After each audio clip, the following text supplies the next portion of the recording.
Flat কাণ্ড ফাঁস, তদন্তের স্বার্থে টিউলিপের দায়িত্ব থেকে সরে দাঁড়ানো উচিত। The Times.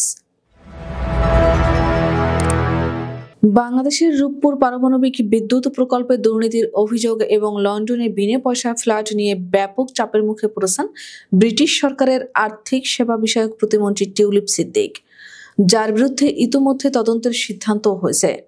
যুক্তরাজ্যে ওই তদন্ত চলার মধ্যে সিটি মিনিস্টারের দায়িত্ব থেকে টিউলিপকে সরে দাঁড়ানোর আহ্বান জানিয়েছে দেশটির সংবাদ মাধ্যম দ্য টাইমস। দুর্নীতির বিস্তর অভিযোগ ওঠার পর তিনি আর দায়িত্ব চালিয়ে যেতে পারেন না বলেও রুপার্ট মারডকের মালিকানায় থাকা ব্রিটিশ সংবাদপত্রটির সম্পাদকীয়তে লেখা হয়েছে। টিউলিপকে এ দায়িত্বের জন্য বেছে নেওয়ায় প্রধানমন্ত্রী কিয়ার স্টারমারের সমালোচনাও করা হয়। এতে বাংলাদেশের ক্ষমতাচ্যুত প্রধানমন্ত্রী শেখ হাসিনার ভাগ্নি টিউলিপের বিরুদ্ধে দুর্নীতির অভিযোগ ওঠার পরই তাকে দায়িত্ব থেকে সরিয়ে দেওয়ার দাবি উঠেছে। এমন প্রেক্ষাপটে লেবার পার্টির সিটি মিনিস্টার হিসেবে তাকে বাছাই করাই স্বচ্ছ ছিল না মন্তব্য করে দ্য টাইমসে লিখেছে, টিউলিপ এ পদের জন্য একমাত্র বিকল্পই ছিলেন না।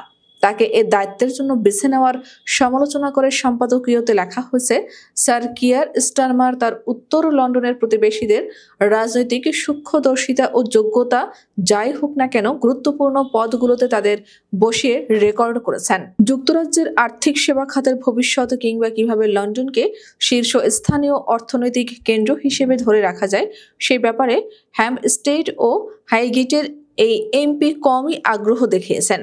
সম্পাদকীয়তে লেখা হয়েছে, যাই হোক, যুক্তরাজ্যের আর্থিক সেবা খাতের দায়িত্বে টিউলিপকে বসানোর সিদ্ধান্ত কতটা অবিবেচনাপ্রসূত ছিল তা সাম্প্রতিক সপ্তাহগুলোতে সামনে আসা অনেক প্রাসঙ্গিক কারণগুলোতে স্পষ্ট হয়ে উঠেছে।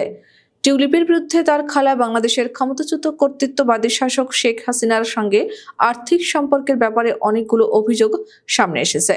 তদন্ত কর্মকর্তা টিউলিপের আবাসন বা উপহারের ফ্ল্যাট এবং এর সঙ্গে শেখ হাসিনার সংশ্লিষ্ট ব্যক্তিদের যোগসূত্র খুঁজবেন। তদন্ত চলাকালে তার সরে দাঁড়ানোই উচিত হবে। তবে তদন্তে যদি তিনি নির্দোষ প্রমাণিত হন, তাকে সরকারে ফিরিয়ে আনার পথ খুলে যাবে। বাংলাদেশের দুর্নীতির সঙ্গে তার সংশ্লিষ্টতার সামনে আসার আগে 2024 সালের আগস্টে টিউলিপ তার ফ্ল্যাট থেকে ভাড়া পাওয়ার বিষয়টি নিয়ে সংসদীয় তদন্তের মুখে পড়েছিলেন। সেই তদন্তে তিনি পার হয়ে যান।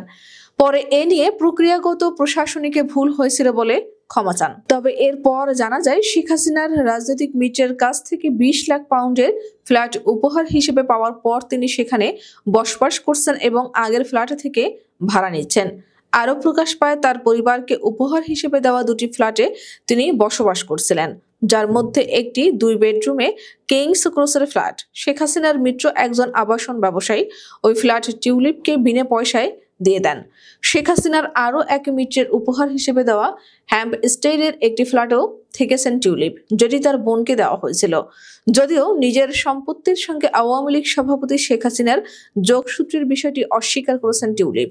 বাংলাদেশের রূপপুর প্রকল্পের দুর্নীতির অভিযোগের পর দুদকের অনুসন্ধান শুরুর বিষয়টিও উঠে এসেছে দ্য টাইমসের সম্পাদকীয়তে।